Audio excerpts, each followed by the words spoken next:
Eu tenho uma pergunta sobre o seguinte tema. Acabamos de lançar um vídeo sobre o Conselho Científico e Técnico que foi realizado na semana passada. O que aconteceu lá e quais resultados foram alcançados? Já foi mencionado anteriormente sobre que o evento foi bastante agitado. Houve discussões sobre muitas questões e problemas técnicos. No final, foram tomadas duas decisões e eu gostaria de anunciá-las agora. A primeira é desenvolver uma lista de tecnologias para a criação de um dirigível de pequeno volume.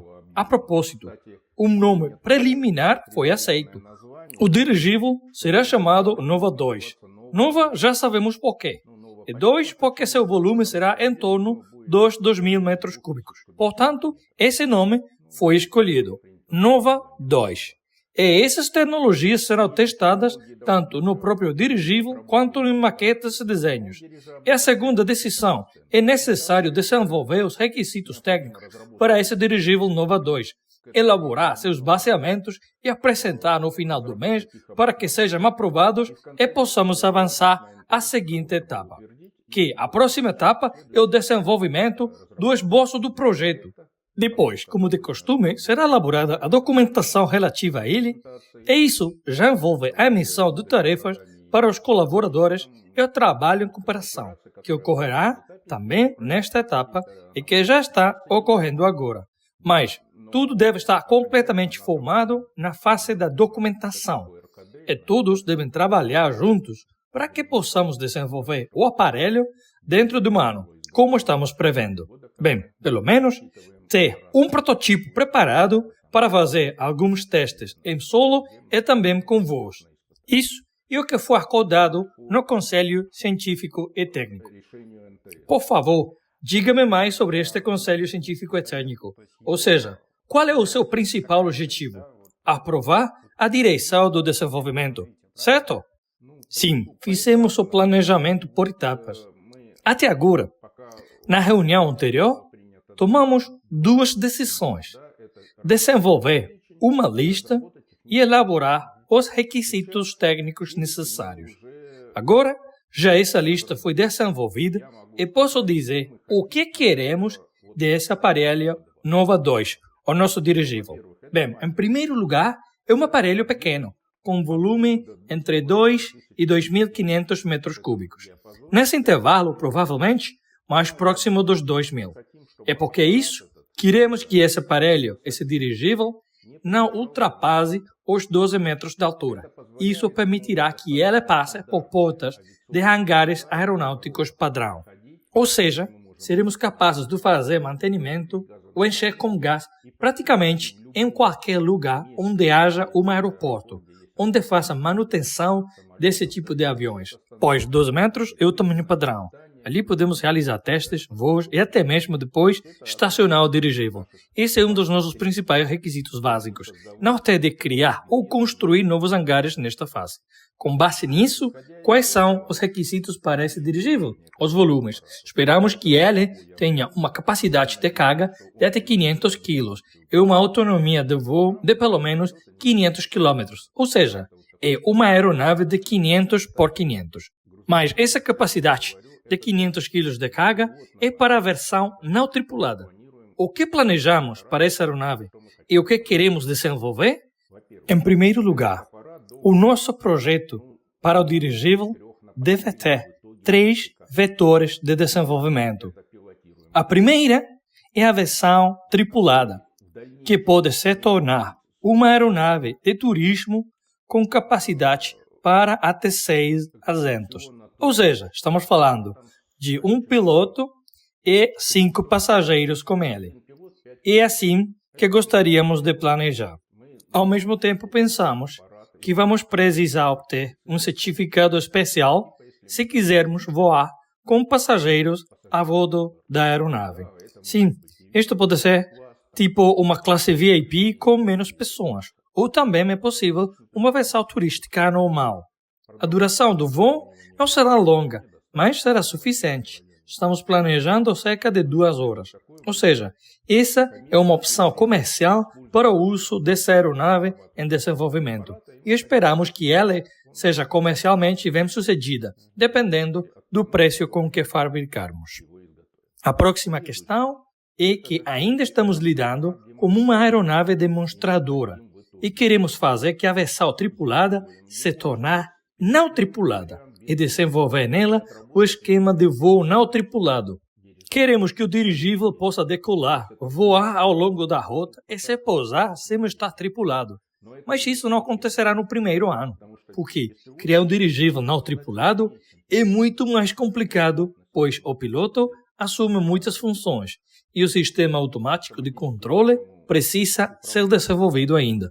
Inicialmente, começaremos com um piloto a bordo e depois passaremos para o modo não tripulado. Além disso, nessa mesma aeronave, gostaríamos de trabalhar na versão não tripulada para fazer a descarga, um pouso mecanizado, talvez até conseguir um pouso automatizado, mas é improvável que isso ocorra em uma aeronave tão pequena. Mas, pelo menos, veremos se é possível.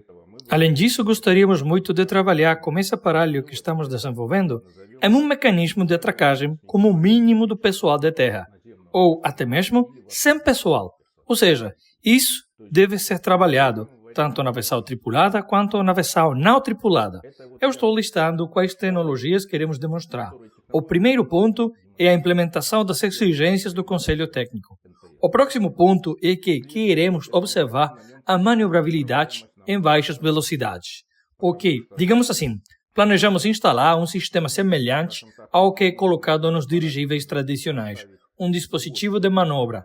Mas, neste caso, vai ser no plano horizontal, não no vertical. Então, dessa forma, queremos observar essa atracagem autônoma, incluindo a manobrabilidade em baixas velocidades, porque o dirigível possui limes aerodinâmicos que estão nos estabilizadores e são pouco eficazes em baixas velocidades. E é aqui que precisamos gerenciar isso com outros dispositivos. Se quisermos evitar que uma equipe tenha de correr atrás dele para guiá-lo, o dirigível deve se aproximar em baixas velocidades. Ele não pode pousar em alta velocidade. Isso não é um avião. Todas as suas vantagens seriam perdidas. Ele deve pousar em um ponto específico. Esse é um problema sério que queremos resolver neste aparelho, tanto na versão tripulada quanto na não tripulada.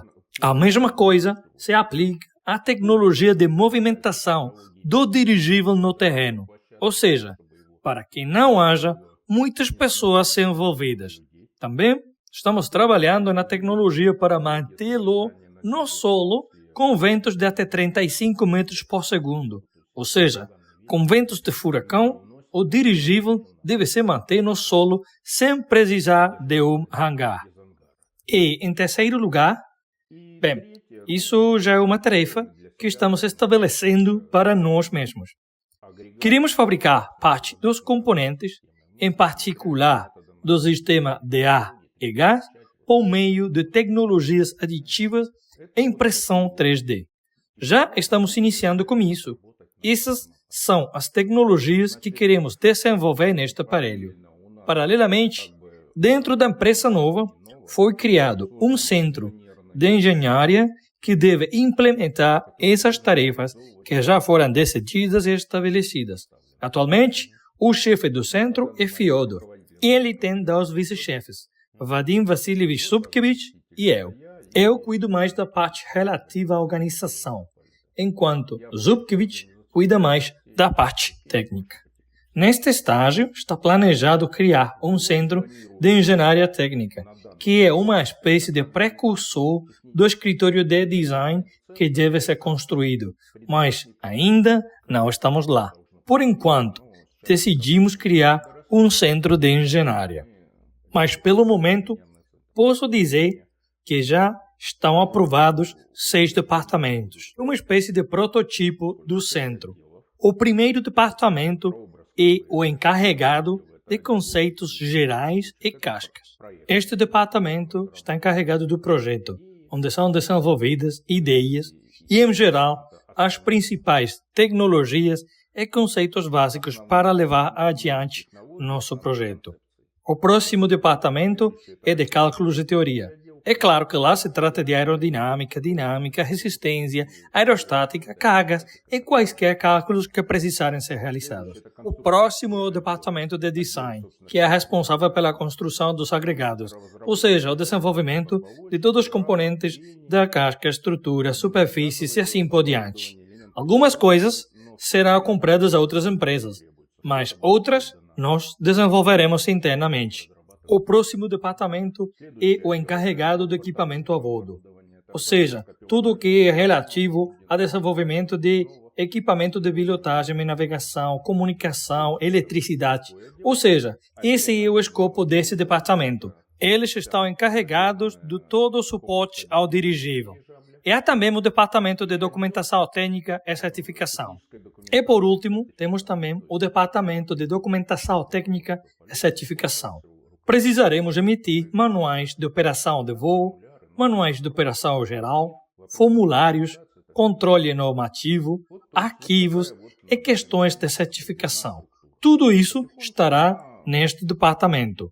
Portanto, essa é a estrutura definida até o momento. Está sendo preenchida aos poucos. Estamos contratando pessoas.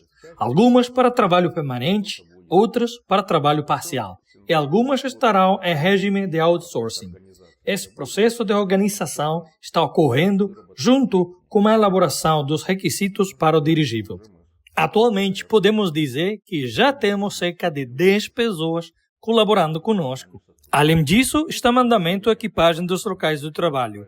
Já tudo isso foi mostrado aqui e ficou claro para todos que esse processo está ocorrendo atualmente.